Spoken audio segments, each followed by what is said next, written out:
Welcome back to our special report on the aftermath of the Mueller investigation. Just days before the current president's inauguration, a cat blog in Brooklyn called BuzzFeed published the Trump dossier. It was something that a lot of people had heard about in the media, but no one had printed. And once it came out, you could see why. It was full of salacious and grotesque allegations. None of them have been verified. So we asked BuzzFeed's Ben Smith to come on our show and defend why would you run something like this. Here's what he said. This document that is being fought over, and that, by the way, everybody except the public, in a certain sense, has seen. We've seen, and we don't have any special powers. At what point does the audience say, we can see this too, and we can deal with the fact that it is clearly labeled as unverified, that it's clearly labeled that some things in it aren't true, which is what we did. I kind of get it. I mean, so what you're saying is because famous people are gossiping about it, and because other news organizations... Famous people, the President of the United States, the President-elect, and the intelligence agencies. A famous person. Garden variety famous people. They gossip too. And by the way, let me just note... Not gossip, official briefing, a document that, by the way, is a public document subject to the Freedom of Information law. Well, actually, in some senses, gossip because it's unverified. And the difference between what you did and what Drudge did was what Drudge reported turned out to be true, whereas it looks like what you reported is not true. It's not gossip, it's an official briefing. As much as we appreciate him coming on the show, bogus. The Mueller report has revealed that the Trump dossier was what we thought it was from day one. A lie. Some of the lies may actually have come from Russia just for the sake of causing chaos in this country, because irony knows no bounds in this story. BuzzFeed probably knew that, but didn't care. So earlier this year, they said they had succeeded where thousands of other reporters had failed. They said they had seen documents proving that the president had ordered his personal lawyer, Michael Cohen, to lie to Congress. That would be obstruction of justice. Hands down, that would be an impeachable offense. But it didn't happen either. The Mueller report debunked that, too. What is going on here exactly? Michael Tracey is an independent journalist. He joins us tonight. Michael Tracey, I don't want to pile on BuzzFeed because I don't think they're the only offender here, but that one story they ran, because it was so vigorously defended by their editor-in-chief, including twice on this show, is worth thinking about. I mean, do we know conclusively that it was wrong now, as of right now?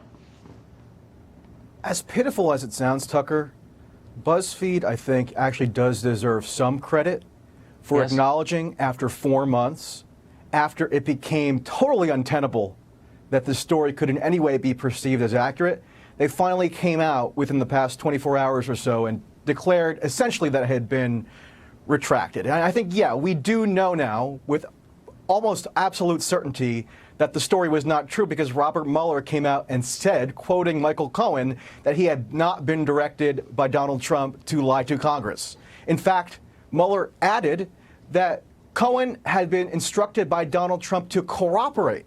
So not only had the core thesis of the story been undermined, the total opposite had been proven true, according to Mueller, at least, who was supposed to be this savior figure that everybody in the media elite was trusting to propound the absolute truth as to the genesis of all this.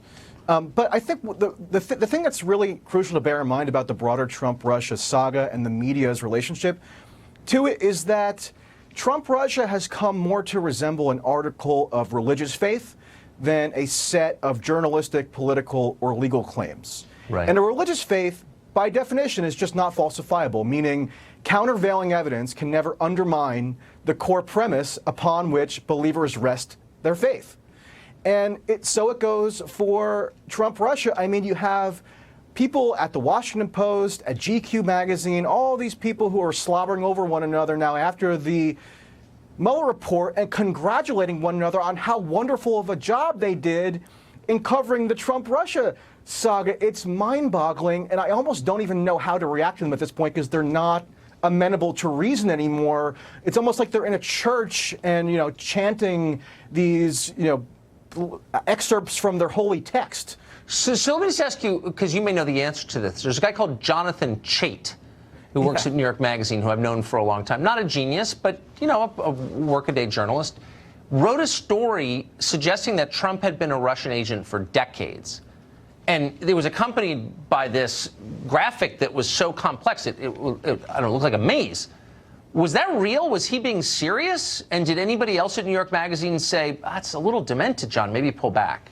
Not only was he being serious, he later claimed, after the Barr letter was issued on March 24th, basically saying that there was no collusion, Jonathan Chait wrote another follow-up piece for the New York Magazine website proclaiming, hey, I was right about that cover story published in July of 2018, asserting that Donald Trump had been colluding with Russia, not just in the 2016 election, but since 1987. So for decades prior. These are people, I mean, you're absolutely right. This is a species of religious faith, and they must be deprogrammed.